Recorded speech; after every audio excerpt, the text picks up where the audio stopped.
Saya yakin di sini teman-teman sebagai pelaku pasar pernah ngalamin yang namanya drawdown. Ya, dan saat kita mengalami drawdown itu kita itu psikologinya kacau banget. Yang mana kita bawaannya emosi, ya pengen ngebanting sesuatu dan malah berujung penyesalan. So, tenang teman-teman. Drawdown itu merupakan salah satu bagian dari trading. So, jadi pada video kali ini aku akan bahas bagaimana sih caranya supaya kita itu bisa nge-provide diri kita sendiri untuk menghadapi drawdown dan mungkin bisa balik modal. Jadi, simak video ini, simple banget dan stay tune sampai selesai. Drawdown itu merupakan penurunan titik tertinggi ke titik terendah. Ya, misalkan kita modal $1.000, kita drawdown sampai ke $700, berarti kita drawdownnya sebesar 30%. Tapi masalahnya bukan di angka uangnya teman-teman, tapi di psikologi kita. Banyak trader ketika mengalami drawdown ini tidak bisa mengontrol psikologinya ataupun emosinya. Banyak yang jadi over trading, revenge, terus dia jadi keluar dari setapan dia, rencana dia, yang dimana itu menyebabkan drawdownnya malah makin parah. Terus pertanyaannya, gimana sih caranya supaya kita itu bisa nge-solve ya masalah drawdown ini dan kita bisa mengontrol yang namanya emosi kita saat trading. Accept the drawdown is normal. Ya, kita harus menyadari bahwasanya drawdown ini hal yang lumrah dalam dunia trading. Bahkan mungkin wajib terjadi dalam dunia trading ya. Kalau nggak ada drawdown agak aneh rasanya. Sekelas trader pro pasti pernah ngalamin drawdown. Nggak mungkin mereka profit terus. Ya, it's not avoiding drawdown, but managing it ya. Kalau misalkan teman-teman ngerasa, kenapa sih trading gua selalu terkena stop loss sudah 5 kali setengah terkena stop loss, terus ngerasa bimbang dengan strategi, terus malah ganti strategi ataupun sistem yang teman-teman miliki. Jangan karena cuman 2 sampai 5 trade loss teman-teman itu ganti strategi. Ketika strategi sudah di backtest, sudah tahu berapa persentase walaupun tidak aktual yang namanya algoritma, so kita ada gambaran sedikit lah tentang berapa persen persentase win rate yang kita miliki dari strategi yang kita miliki, seperti itu. Pre-trader preparation atau manajemen trading ataupun resiko ya teman-teman. Jadi setiap kita ingin trading, ya pertama kita tentukan stop lossnya di mana. Ini wajib. Kalau teman-teman nggak tahu stop lossnya di mana, teman-teman seperti apa ya, memasukkan racun ke dalam tubuh ya teman-teman. Jadi sangat beresiko. Kedua, kita kudu tahu berapa besar ketika kita loss. Contoh misalkan 1%, 2%, atau 0,5%. Yang dimana tujuannya supaya kita itu tahu lossnya berapa besar dan kita tidak perlu khawatir atas trade yang berjalan.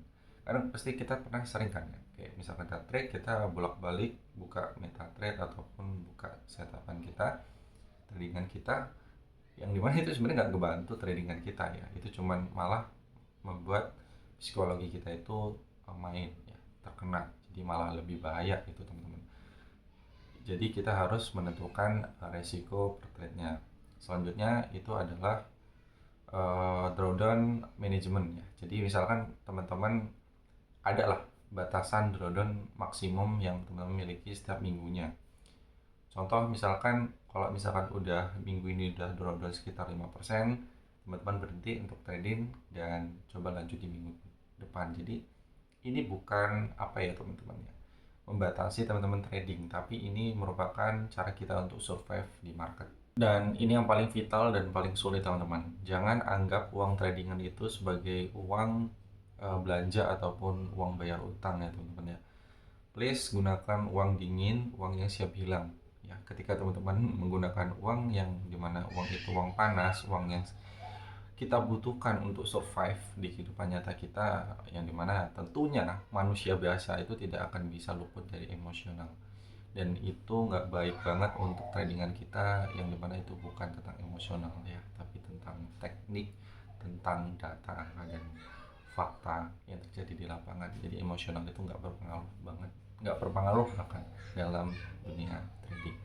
So gunakan uang yang siap hilang ya, seperti chip di kasino. Jangan coba-coba menggunakan uang hutang, itu paling parah sih teman-teman. Karena saya lihat banyak orang malah hidupnya makin hancur gara-gara dia pinjam duit, terus uang pinjaman itu ditradingin. Udah, setiap bulan kita harus bayar bunganya, ya itu kan itu malah ngebuat otak atau psikologi kita itu makin kacau saat trading. Kalau tradingan teman-teman itu bisa ngebuat stres teman-teman dalam kehidupan sehari-hari, coba deh stop dulu trading. Stop dulu untuk melihat market. Coba menikmati suasana yang ada di lingkungan teman-teman berbaur, yang dimana itu berfungsi untuk meredakan emosional ya ataupun uh, psikologi teman-teman di dunia trading. Lalu selanjutnya mungkin ketika teman-teman trading, bisalah dicoba dievaluasi. Apa sih penyebab gua ini selalu drawdown? Apakah marketnya selalu volatil? Apakah gua melanggar rules yang gua buat ataupun gua revenge seperti itu. Selanjutnya, coba buat jurnal trading teman-teman ya. Karena jurnal trading ini sangat powerful. Kita itu bisa melihat transaksi yang kita lakukan, dan di situ kita akan melihat pola kesalahan yang kita lakukan itu di bagian apa, yang mana itu bisa kita perbaiki di trading selanjutnya seperti itu. Ingat teman-teman, drawdown ini merupakan ujian mental bagi kita para trader ataupun investor. Ya, trader yang bertahan bukan trader yang nggak pernah ngalamin yang namanya loss, tapi trader yang bisa bangkit dan juga disiplin.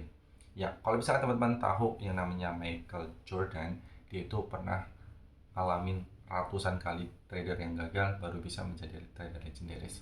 So, stay calm, stick on your plan, and trust the process. So, kalau misalkan teman-teman punya cerita menarik tentang kisah drawdown yang teman-teman alami dan teman-teman bisa bangkit dari peristiwa itu, bolehlah komen di kolom komentar, kita bisa saling sharing sesama trader. So, sekian videonya, jangan lupa di subscribe teman-teman untuk video-video menarik aku selanjutnya. Ya, sekian, semoga bermanfaat. Sampai jumpa di video aku selanjutnya. Dadah, terima kasih.